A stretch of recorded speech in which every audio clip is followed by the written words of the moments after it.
आज हम हड़प्पा कालीन पुरा स्थल और हड़प्पा कालीन सभ्यता के बारे में पढ़ेंगे। हड़प्पा कालीन सभ्यता, इसमें सर्वप्रथम हम ले रहे हैं कालीबंगा। कालीबंगा कहाँ पर स्थित है, क्या क्या इस सभ्यता की विशेषताएं रही हैं, और आज़ादी के बाद जब हड़प्पा और मोहनजोदड़ो हड़प्पा सभ्यता के ये दोनों स्थल पाकिस्तान में चले गए थे, तो फिर इस स्थल की क्या उपयोगिता बनी थी।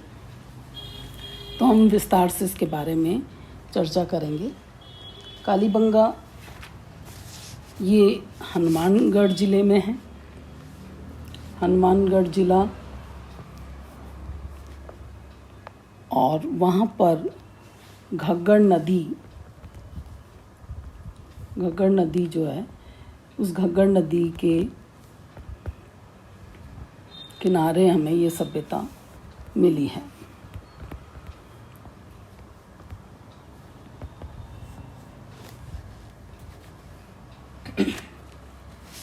इसकी खोज सर्वप्रथम डॉक्टर अमलानंद घोष ने 1951-52 में की थी, और उसके बाद सबसे पहले उत्खनन कार्य वीबी लाल और B.K. थापर के नेतृत्व में 1961 से 1969 में इनके द्वारा करवाया गया था।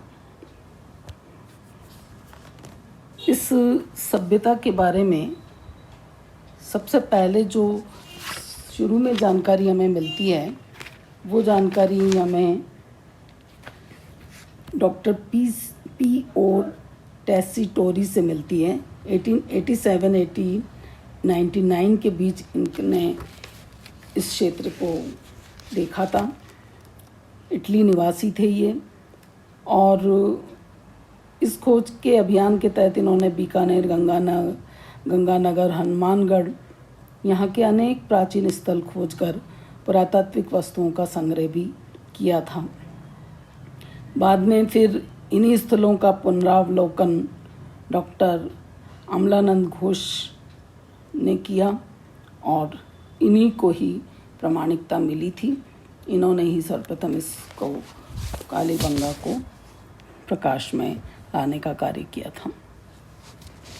इस कालीबंगा सभ्यता का नाम कालीबंगा क्यों पड़ा, इसके बारे में ये कहा जाता है कि कालीबंगा का जो शाब्दिक अर्थ है, काले रंग की चूड़ियाँ, जो यहाँ पर बहुतायत में मिली है, और संभवतः इसी के आधार पर इसका नाम कालीबंगा रखा गया था। तो ये जो कालीबंगा है, ये हड़प्पा सभ्यता और प्राक हड़प्पा सभ्यता के समकालीन सभ्यता कही जा सकती है। यहाँ से हमें प्राचीनतम नगर के प्रमाण मिले हैं। प्राचीनतम नगर के प्रमाण यहाँ से हमें मिले हैं, और वो जो स्थल हैं,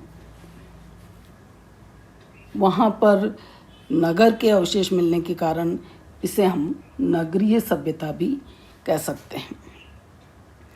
कालीबंगा स्वतंत्र भारत का यह पहला पुरातात्विक स्थल है जिसका स्वतंत्रता के बाद पहली बार उत्खनन किया गया था, और यहाँ से हमें जो सामग्री मिली है वो आजकल कालीबंगा संग्रहालय में रखी हुई है, और राज्य सरकार द्वारा पुरा अवशेषों के संरक्षण हेतु यहाँ एक संग्रहालय की स्थापना 1885-86 में की गई थी। तो तब से वो सामग्री हमें वहाँ पर मिलती है। यहाँ से हमें इस सभ्यता के 5 स्तर मिले हैं। 5 स्तर एक के बाद एक जो मिले हैं, उसमें सबसे निचले स्तर पर हमें प्राक सैंधव काल की सामग्री मिली है, और वो सामग्री थी जुते हुए खेत के अवशेष, जो कि विश्व के प्राचीनतम जुते हुए खेत के अवशेष की श्रेणी में आते हैं। तो उससे ये पता लगता है कि कृषि का ज्ञान इन लोगों को उस स्तर पर था। खुदाई के दौरान यहाँ पे हमें 2 टीले मिले थे। एक टीला जो था वो दुर्गनुमा बसा हुआ था और दूसरा जो था वो बिना दुर्ग का था। तो दुर्गनुमा के लिए कहा जाता है कि कोई विशिष्ट व्यक्ति या प्रशासनिक व्यक्तियों का ये स्थल रहा होगा, और दूसरा जो टीला है जहाँ पर दुर्ग वाली आकृति नहीं मिली है, तो संभवतः ये आम नागरिक, सामान्य नागरिक यहाँ पर रहते थे। साथ ही यहाँ से हमें जो अन्य चीज़ें मिली हैं उसके आधार पर हम ये कह सकते हैं कि कालीबंगा की अन्य स्थलों से अलग कुछ न कुछ विशेषता रही है। तो पहली विशेषता तो हम कह सकते हैं कि कालीबंगा की जो सभ्यता है उसमें, या हड़प्पा कालीन जो ये स्थल हमें मिला है, इसमें प्राचीनतम नगर के साक्ष्य हमें मिले हैं। दूसरी बात, यहाँ से हमें हल से जुते हुए खेतों के अवशेष मिले हैं। तीसरी चीज़, यहाँ से विश्व में सर्वप्रथम लकड़ी की नाली के अवशेष भी हमें यहाँ से मिले हैं। यहाँ पर एक स्नानागार मिला है जिसमें पानी की निकासी के लिए नाली बनी हुई है, और वो नाली लकड़ी की बनी हुई थी, तो इसलिए इसको हम यहाँ से ही हमें लकड़ी की नाली के अवशेष मिले हैं। साथ ही यहाँ पर फर्श पर, भवन की जो फर्श है उस पर अलंकृत और सजावटी ईंटों से बनी हुई फर्श भी हमें यहाँ से मिली है। अन्य विशेषताओं में पुरातत्ववेताओं के अनुसार ये माना जाता है कि लोथल सभ्यता के समान ही यहाँ से हमें 7 अग्नि वेदिकाएँ, हवन कुंड यहाँ से हमें मिले हैं। और इसी तरह से यहाँ से हमें मातृसत्तात्मक व्यवस्था के भी प्रमाण मिले हैं। मातृदेवी की मूर्तियाँ, आकृतियाँ हमें मिली हैं। पशु आकृतियाँ भी मोहरों पर मिली हैं। साथ ही यहाँ से बेलनाकार मोहरें भी मिली हैं। बेलनाकार मोहरें या तो मेसोपोटामिया सभ्यता में मिली है और यहाँ भी हमें मिली हैं।